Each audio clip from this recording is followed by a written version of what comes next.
சூரத்து தலாக்குடைய ரொம்ப முக்கியமான ஒரு படிப்பினையை பற்றி தாங்க நம்ம இன்றைக்கி பார்க்க போகிறோம். அதாவது பேரண்ட்ஹுட் என்று சொல்லுவாங்க. பெற்றோருடைய முக்கிய பொறுப்பு.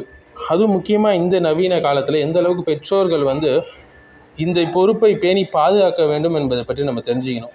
இதற்கான கைடன்ஸ் எல்லாமே சூரத்து தலாக்கில் நமக்கு அதிகமாகவே அல்லாஹ் சுப்ஹானஹு வ தஆலா நமக்கு நினைவூட்டுறோம். சூரத் தலாக் என்பது வெறும் விவாகரத்துடைய விதிகளை மட்டும் சொல்லிட்டு போகிற சூறா இல்லைங்க. பலர் அப்படி தான் அதை பார்க்குறாங்க.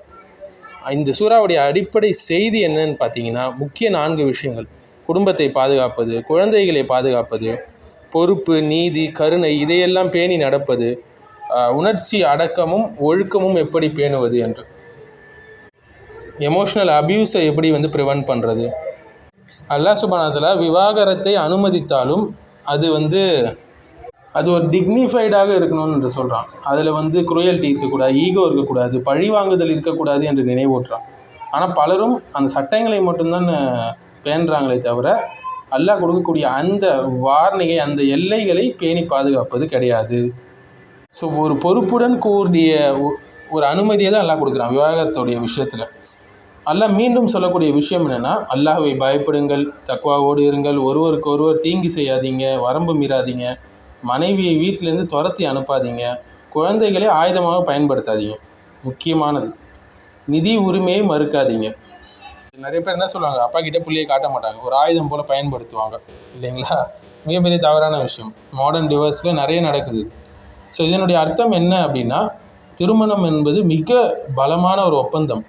விவாகரத்தும் கௌரவமாக நடக்க வேண்டும். அந்த ஒப்பந்தம் ரத்து செய்யப்படும் போது அதற்கு ஒரு கருணையும் ஒரு கௌரவமும் இருக்கணும். அகங்காரம் கொண்டு அலையிறது, பழி வாங்கிறது, உணர்ச்சி வன்முறை பண்ணுவது, இதெல்லாம் ஹராம். ஸோ பெற்றோருடைய முக்கிய பொறுப்பு என்ன அப்படின்னு பார்த்தீங்கன்னா, முக்கியமாக டிவோர்ஸில் அதிகமாக பாதிக்கப்படுறது, காயப்படுறது யாருன்னா குழந்தைகள் தாங்க, அந்த ஆண் பெண்ணை விட.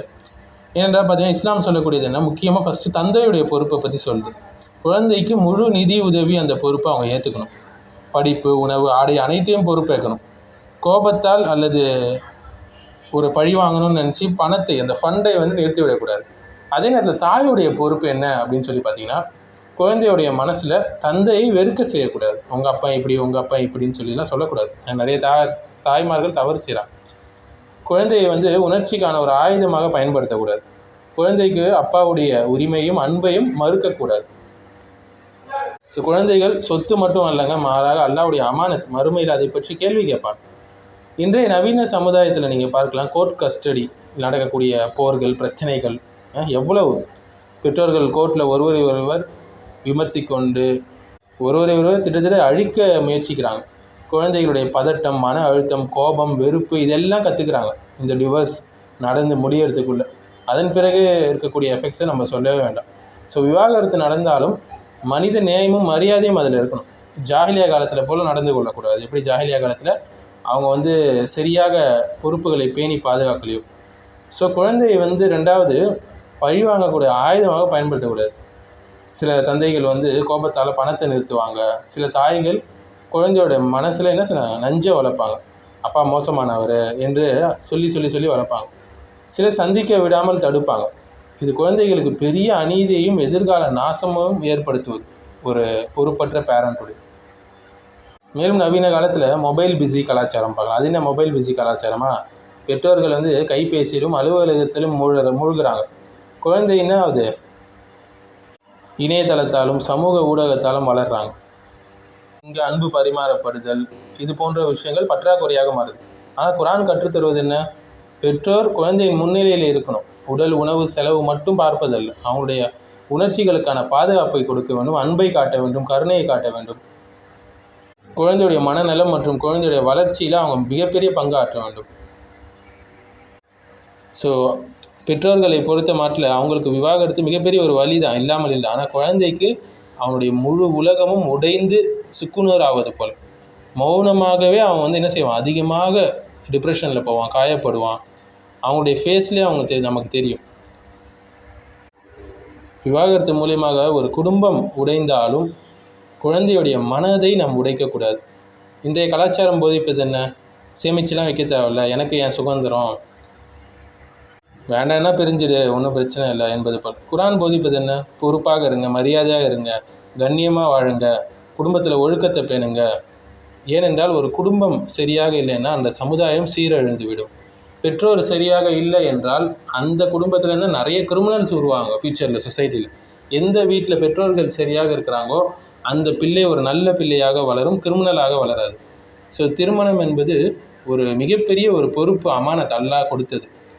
ஆனால் நவீன உலகத்தில் திருமணம் என்பது ஒரு தற்காலிக ஒப்பந்தமாக, அதுவும் லிவிங் டுகெதர்லாம் கொண்டு வந்துட்டாங்க. சுபஹானல்லாஹ். அது வந்து ஜஸ்ட் ஒரு பிளேஃபுல் ஆக்டாக எடுத்துக்கொள்கிறாங்க.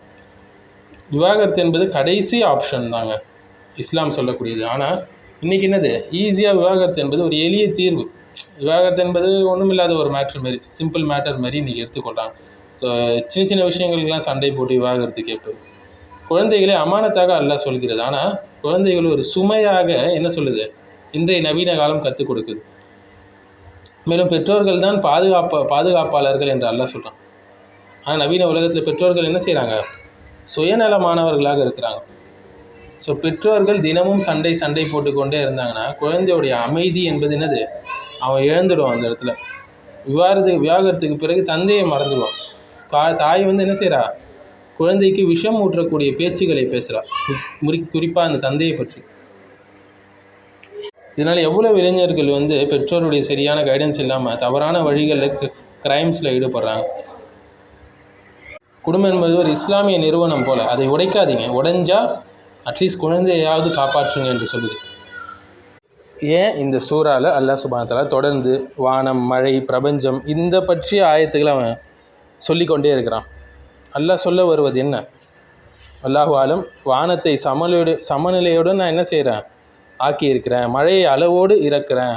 பூமி வந்து என்னது, ஒழுங்காக நடக்க செய்கிறேன். இதன் மூலியமாக பூமியோடைய சமநிலை பேணப்படுகிறது, அதனுடைய நிர்வாகம் சரியாக நடக்குது. அதனால் நீங்களும் உங்கள் உணர்ச்சிகளை கட்டுப்படுத்துங்க, குடும்ப ஒழுங்கை காப்பாற்றுங்க, குடும்பத்தை சமநிலையுடன் நடத்துறதுக்கான வழிகளை செய்யுங்க என்று அல்லாஹ் சுப்ஹானஹு வ தஆலா நினைவூட்டுகிறான் அவனுடைய ஆயத்துகள் மூலம்.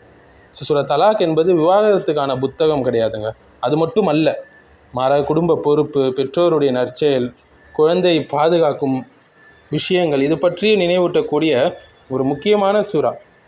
விவாகரத்து நடந்தாலும் திருமண பந்தம் உடைந்தாலும் குழந்தையுடைய உள்ளம் உடையக்கூடாது. அது ரொம்ப முக்கியத்துவம் எடுக்கணும். இன்று பலர் பேரண்ட்ஸ் வந்து இந்த விஷயத்தில் செல்ஃபிஷாக இருக்கிறாங்க, கஃப்லால், அதாவது ஹீட்லெஸ்ஸாக இருக்கிறாங்க. அல்லாஹ் சுப்ஹானஹு வ தஆலா பாதுகாக்கணுங்க.